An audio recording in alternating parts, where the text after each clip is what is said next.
시청자 여러분, 안녕하십니까? 지금부터 현재 대한민국 정치권과 국가 안보의 근간을 뒤흔들고 있는 매우 충격적이고 중대한 소식들을 속보 체제로 집중 타진해 드리겠습니다. 먼저 현재 법정에서 치열한 공방이 벌어지고 있는 윤석열 전 대통령과 김용현 전 국방부 장관의 재판 소식부터 짚어보겠습니다. 시청자 여러분, 이 소식 들으시고 아마 귀를 의심하신 분들 많으실 겁니다.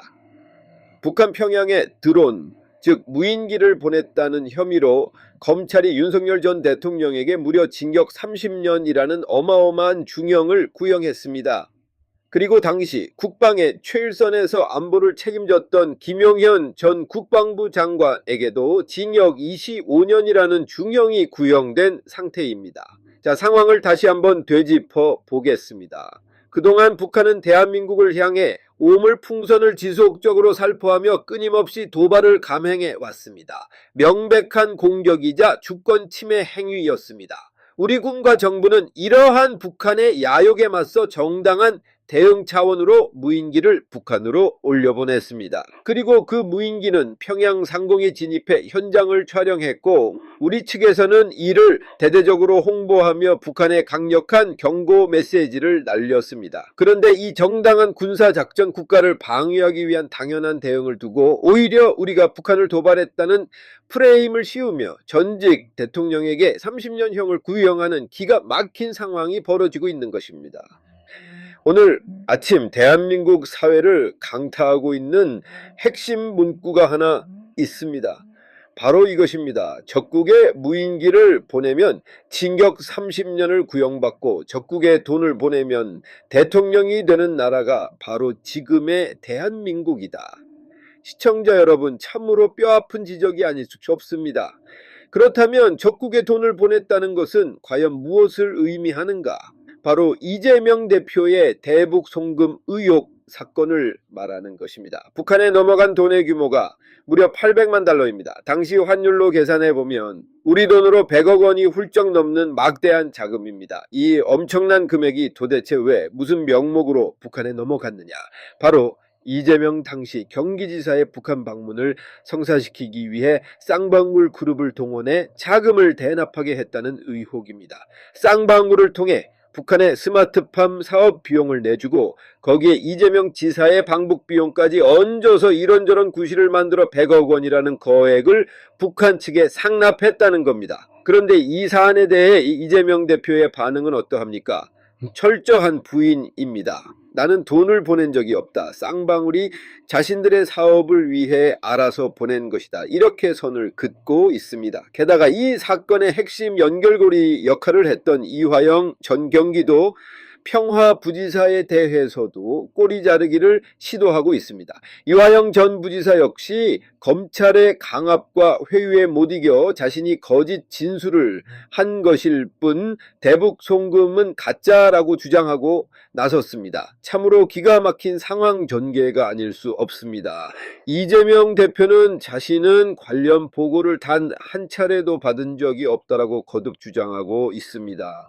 돈이 북한으로 넘어간 것은 맞는 것 같은데 이재명 대표 본인은 전혀 몰랐고 쌍방울에 부탁한 것은 맞지만 자신은 그 선에서 끝났다는 식의 논리를 펴고 있는 것입니다. 하지만 시청자 여러분, 과거의 행적은 지워지지 않습니다.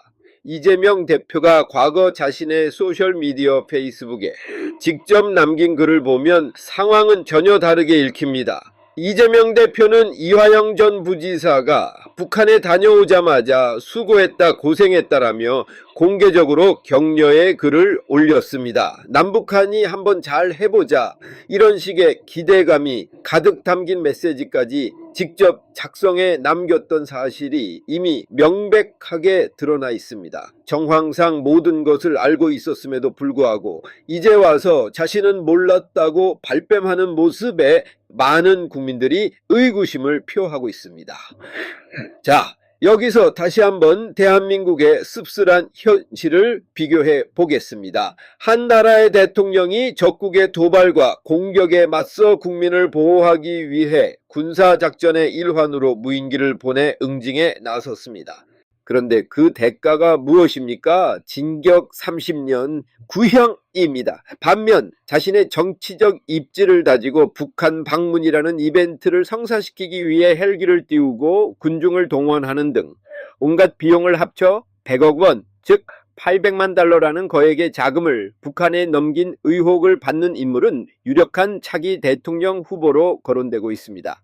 적국을 견제하고 적국과 맞서 싸우려 하면 이적죄라는 무시무시한 올가미를 씌워 감옥에 보내고, 적국에 막대한 자금을 퍼준 사람은 권력의 정점을 향해 달려가는 이 기이하고 희한한 현실, 이것이 과연 정상적인 국가입니까? 이런 상황이라면 앞으로 대한민국 군인들 중 그 누구도 북한의 도발에 제대로 대응할 수 없을 것입니다. 북한이 미사일을 쏘고 무인기를 보내고 우리 국민을 위협하며 공격해올 때 일선 지휘관들이 어떻게 즉각적인 반격 명령을 내릴 수 있겠습니까? 어제 재판에서 김용현 전 국방부 장관이 최후 변론을 통해 피를 토하듯 호소한 내용이 있습니다.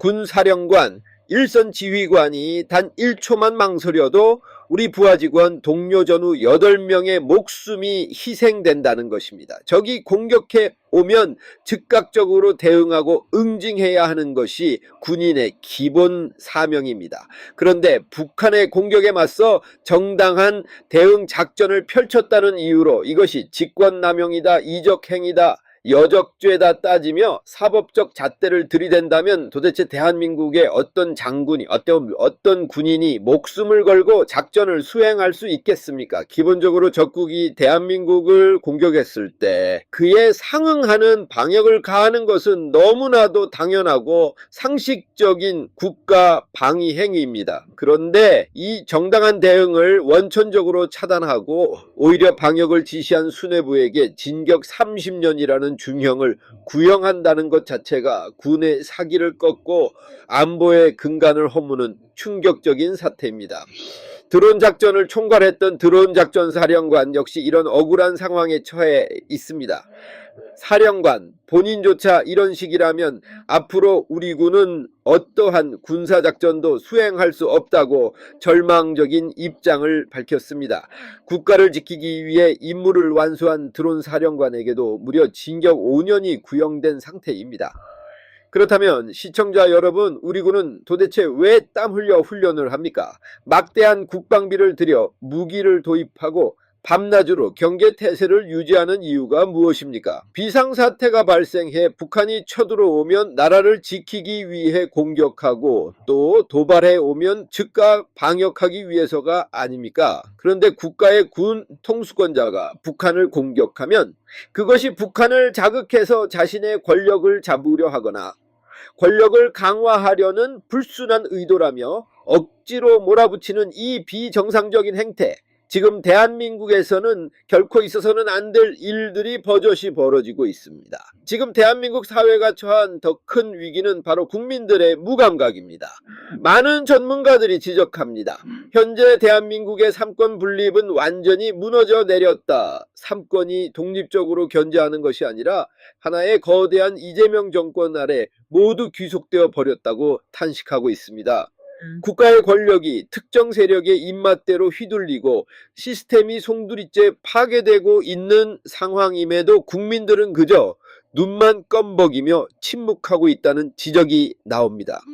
국가의 명운이 걸린 거대한 안보 위기와 헌정 질서 파괴에는 이토록 관대하면서도 아주 지엽적이고 자극적인 문제들, 예를 들어 김건희 여사가 목걸이를 받았다느니 명품백을 받았다느니 하는 논란에는 나라가 뒤집힐 듯 흥분하고 분노합니다. 대한민국의 헌법 시스템이 무너지고 안보가 벼랑 끝에 몰린 상황에서는 가만히 쳐다만 보고 있는 현실, 이것은 마치 서서히 끓어오르는 냄비 안에서 자신이 죽어가는 줄도 모르고 따뜻함에 적응해버린 개구리와 같은 상황이 되어버렸다라는 것입니다. 참으로 충격적이고 소름 돋는 현실 진단입니다.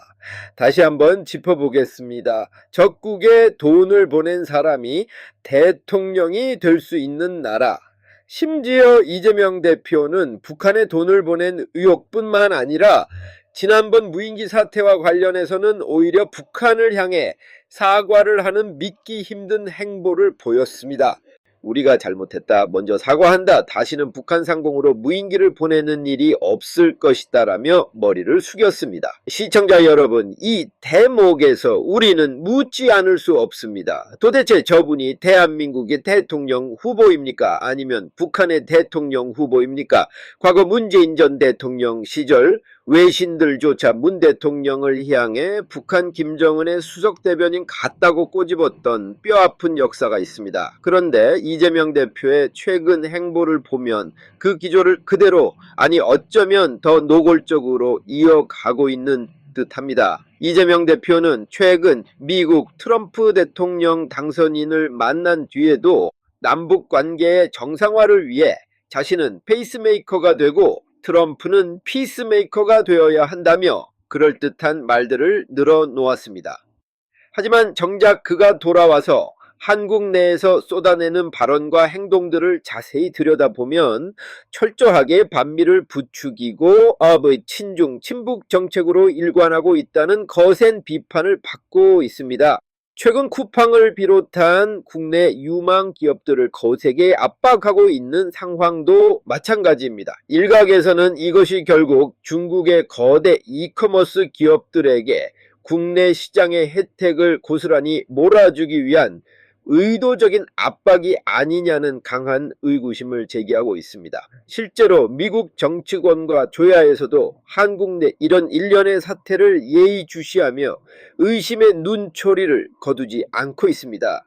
게다가 이재명 대표는 자신의 임기 내에 한미연합군의 전시작전 통제권, 이른바 전작권을 조기 전환하겠다는 위험한 목표를 공공연하게 세워두고 있습니다. 이런 상황들을 종합적으로 분석해 볼 때 이재명 대표가 바라보는 주한미군은 한반도의 평화를 지키는 동맹군이 아니라 그야말로 점령군으로 인식하고 있는 것은 아닌가 하는 우려가 나옵니다.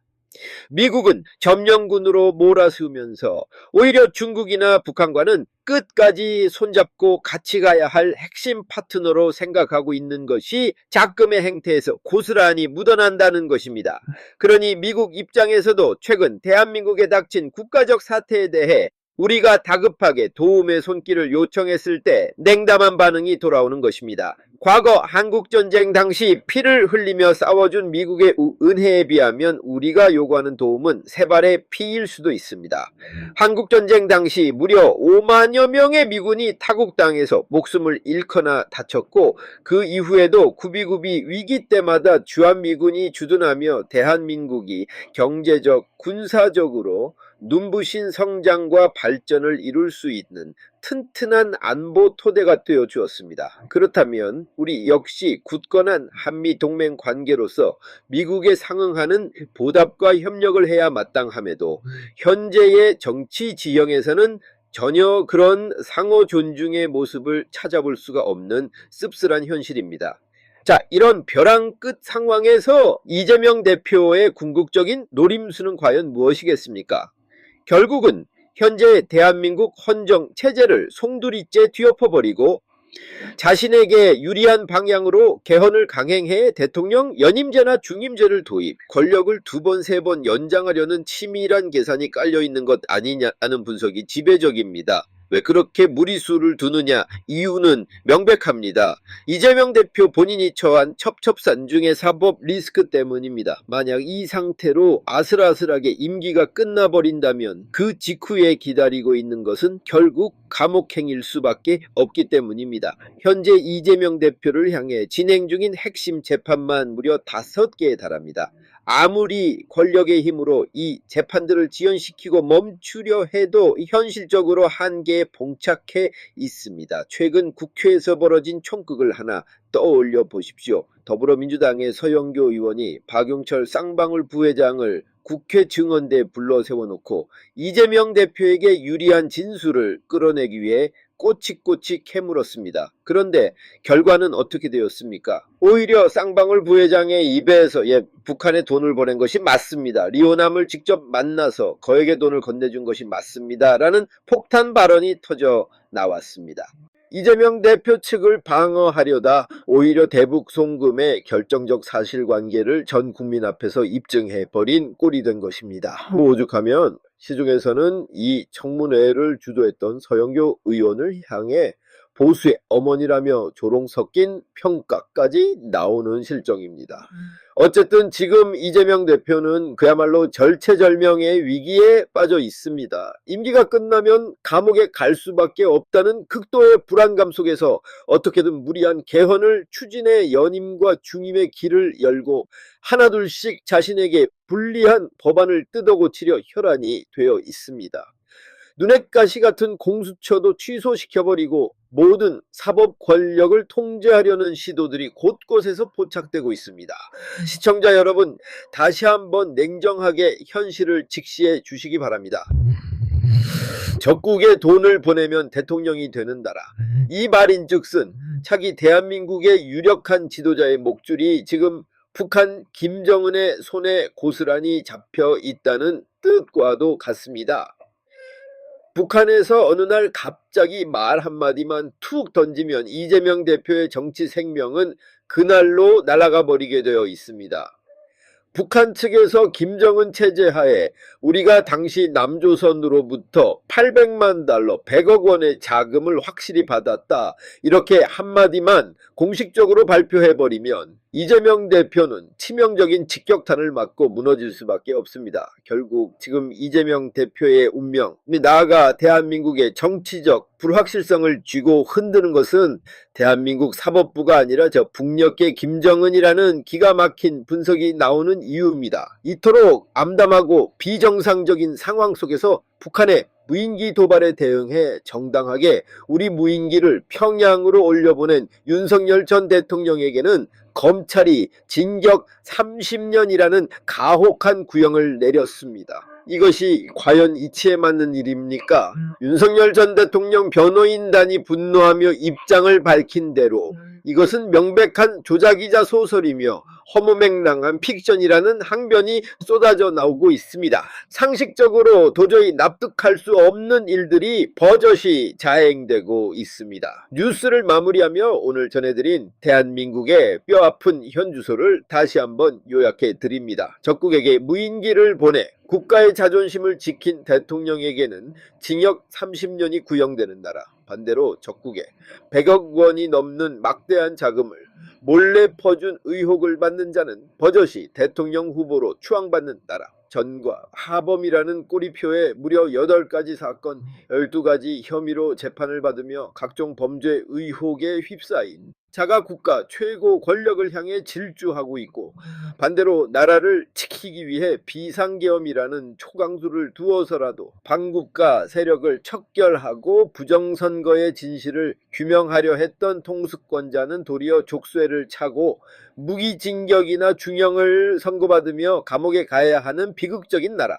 이것이 바로 2026년 오늘 우리가 마주하고 있는 대한민국의 참담한 민낯이 되어버렸습니다. 참으로 참담하고 기가 막힌 노릇이 아닐 수 없습니다. 속보 전해드렸습니다. 시청자 여러분 고맙습니다.